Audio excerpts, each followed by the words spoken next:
Man, I really lucked out. Who knew I'd get a windfall like this, right? A windfall? Something good happened to you? Wait, you haven't noticed yet? Thanks for the $50,000 in appliances. What the heck did you buy to spend $50,000 on appliances? And why are you thanking me? I have no idea what you're talking about. You have that fancy black card, so I thought I'd put it to good use. You know, spend it on someone meaningful like me. How audacious of you. Wait, a black card? Whose card are you talking about? What? You're going to pretend you don't know? The card that was in your wallet. That's not my card, though. My name is Vivienne. During high school, I found a part-time job at a company I had always admired. I dedicated myself to that job wholeheartedly. Luckily or not, I didn't have many friends, so while everyone else was out having fun, I was earning some money. Because of that, I had a bit more cash than most high school students. I continued to work there even after starting college. From the beginning, I was motivated to work hard so as not to burden my parents with tuition fees.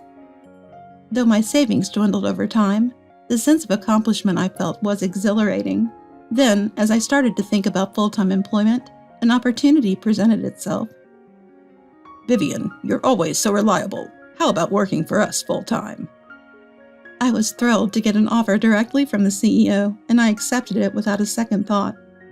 I had dreamt of becoming a regular employee at this place ever since I first applied for the part-time position. It was the moment when I took the plunge and applied when I was a high school student, and my earnest efforts paid off. Of course, I responded immediately and went straight to work. Everyone at the company welcomed me warmly, and I felt like I was off to a great start. The company was a well-known fashion brand, even favored by celebrities. But it wasn't the kind of brand that had stores all over the place. Because of that, we had customers coming from all over the country. Upon becoming a full-time employee, I switched from sales to a public relations role at the company headquarters. The job was different and had its challenges, but I persevered with the help of familiar faces. The work was rewarding, and knowing that people had high expectations for me made it easier to give it my all. The brand was trending, and even as a newcomer, my benefits package was comprehensive. I was able to live on my own without any issues, and even paying back my student loans has been smooth sailing. I may not have the time for hobbies right now, but I anticipate having some extra cash for that once I get used to my job. That's why I've decided this is the time to focus on work and save money. I found this approach suits me, and above all, it brings me joy. However, not everything has been going smoothly, especially my relationship with my older sister, Meryl. She has been envious and critical of me since we were kids. What's the rush with all this work? Are you trying to make a fool out of me? My sister, 2 years my senior, never worked a part-time job and relied solely on an allowance from our parents. Unlike me, she had to budget carefully to make her allowance last. I don't want to burden Mom and Dad with college expenses. That's why I'm working. Plus, it's my dream brand. I wanted to take a chance. I'm not making fun of anyone. You're so proud of yourself. Stop showing off by buying all these things. Buy something for me too while you're at it. I'm not buying much, I told you. I'm saving for college. My sister always finds fault in everything and tries to justify herself in some way. Our parents were kind to her, encouraging her to take her time and think about her future. She neither listened to their advice nor made an effort on her own. Why would I work part-time?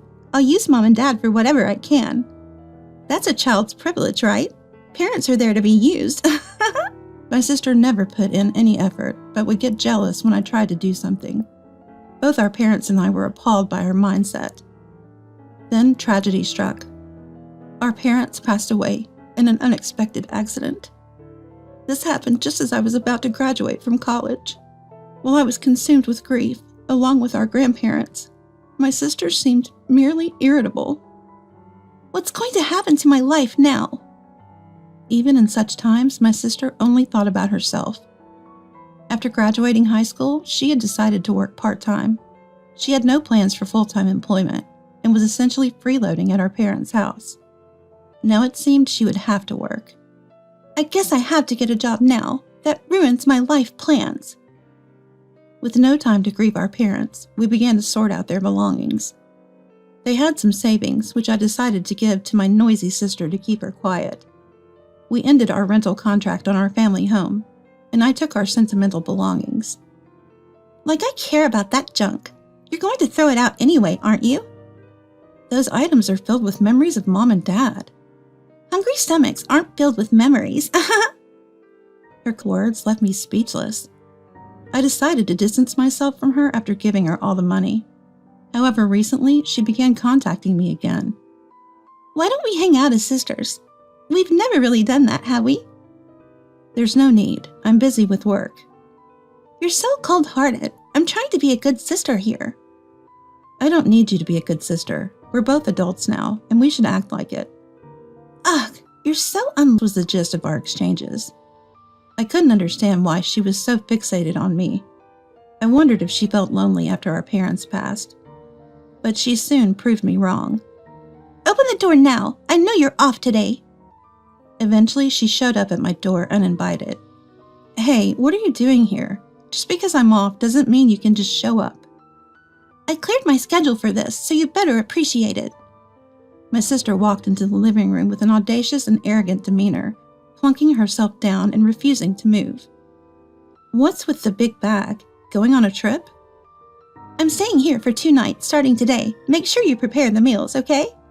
What? You just show up and plan to stay? What's the deal?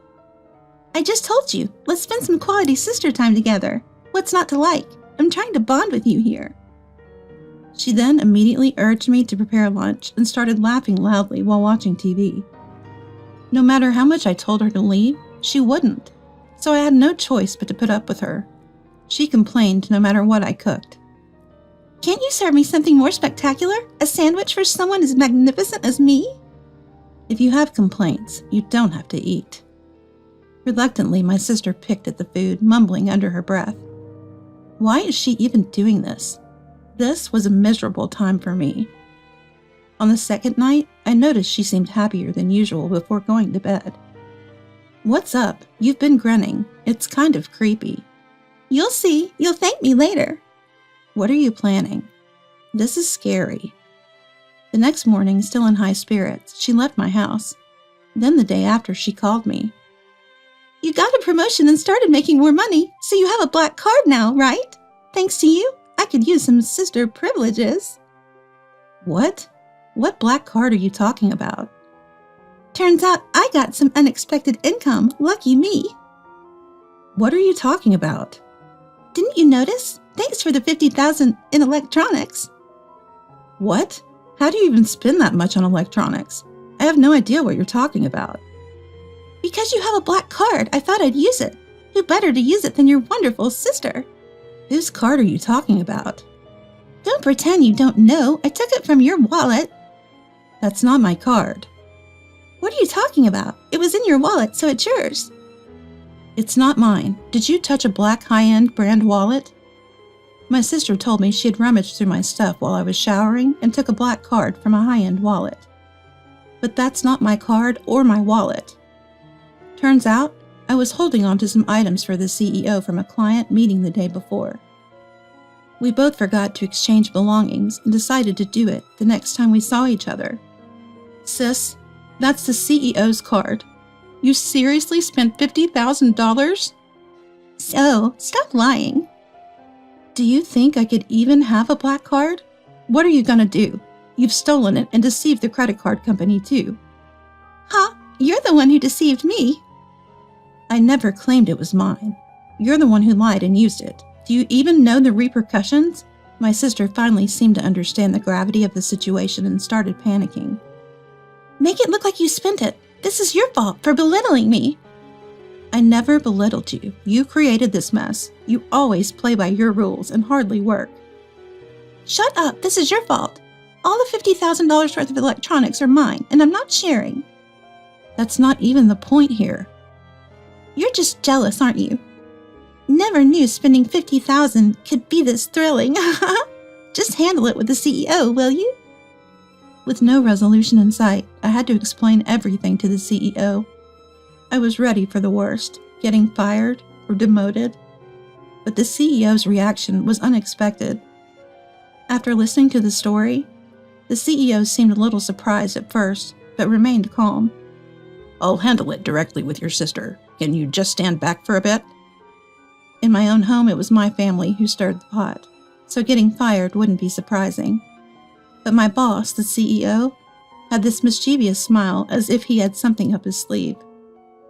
I was relieved I wasn't fired, but anxious about what might come next. A few days later, the CEO sent my sister a formal letter, suggesting he might take legal action through a lawyer. I couldn't do anything when she immediately called me flabbergasted. Heartless, isn't he your CEO? Don't you get it? You used someone else's card and caused this mess. I was ready to lose my job, too. You need to sort this out with the CEO. Luckily, the CEO wasn't seriously planning on suing her. He sent the letter to settle matters. If she agreed to a settlement, he would let it go smoothly with just a refund. I won't pay. It's your fault, so you should cover it. I thought I was using your $50,000, not the CEO's money. You think that excuse will work? Why can't they just dock it from your salary? The CEO wants to talk to you. This has nothing to do with my job. My sister, who seemed not to fully grasp her situation, kept trying to pin the blame on me. As the CEO's deadline approached, she became increasingly anxious. Despite her constant complaints, she seemed to realize there was no way out. She told distant relatives and friends about the situation, gathering the money to refund the CEO, much to my surprise. I was surprised that she managed to do it in about a week. The CEO accepted this as her paying back money she had borrowed, and didn't intend to escalate the matter. But after my sister openly discussed her situation, she started receiving cold glares from everyone around her. She hadn't saved a penny, squandered our parents' inheritance, and didn't have a stable job. Showing up to borrow money after racking up credit card debt only made her look worse. It seemed like she started contacting me regularly because her inheritance was running out and she needed a new host to mooch off of. She had been borrowing money from everyone, but still refused to work, and was now looking to borrow even more. You expect me to work? You make good money. You should take care of me, and while you're at it, pay back all the debt I owe people because of your CEO. I had lost all patience with my sister, who was still acting so arrogantly. I've already given you all the inheritance. I even let you stay over because you showed up unexpectedly. I can't let you push me around anymore. I'm cutting ties with you. I firmly said that and decided to block all communication from her. I moved and started a new life, committed to moving on. As for what happened to my sister, she continued her reckless behavior, leading to a miserable life. She was so stubborn about not working that she couldn't make ends meet, and no one was willing to help her. She had to resort to borrowing just for living expenses from financial institutions. The amount kept piling up, reaching tens of thousands of dollars. Relatives and friends started demanding repayment, making her life incredibly tough. She couldn't even get job interviews due to her lack of employment history, and when she did, she was hardly ever hired because of her attitude. She's barely making ends meet through part-time work. As for me, thanks to my CEO's understanding, I've been able to continue my work without repercussions. I was the one who gave her access to the money, and I'm sorry for putting a strain on your family relationship, Vivienne. I've always appreciated your hard work, and I wanted to handle this as smoothly as possible. Thanks to my CEO's sentiments, my life has continued on much the same. Though I hope never to face such a situation again, it was an event that made me think my life could have ended.